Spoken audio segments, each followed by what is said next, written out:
African grey parrots are not only really smart, they are helpful too. They are first bird species to pass a test that required both understand when another animal needs to help and to actually give assistance. Beside human, only bonobos and orangutans have passed this test. Even chimpanzees and gorillas have failed it. Brooks and her colleague first trained bird one at a time. Each was given a pile of token, a small metal washer, and taught that they could exchange them for food by passing them to a researcher through a small hole in a clear screen. A month later, two birds were separated from each other, and the researchers by clear screens. One bird was given a pile of token, but the hole between it and the researchers was blocked. The other bird hole to a researcher was open, but it had no tokens.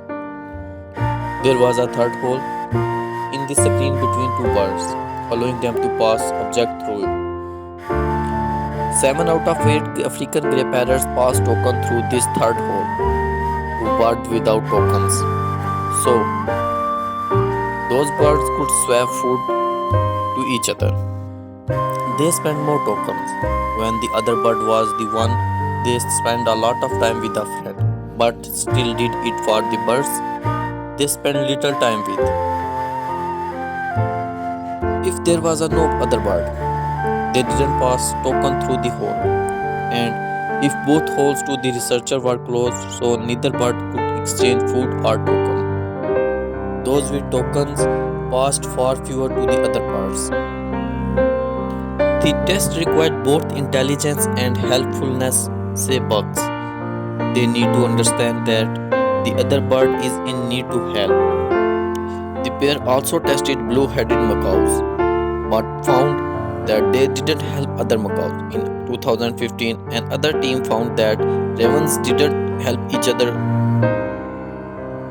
It is not clear why the African grey parrot help others, nor why the other species of bird don't. The African grey parrots with token did not get any immediate benefit. Only very rarely did the bird getting food by giving tokens to the other bird.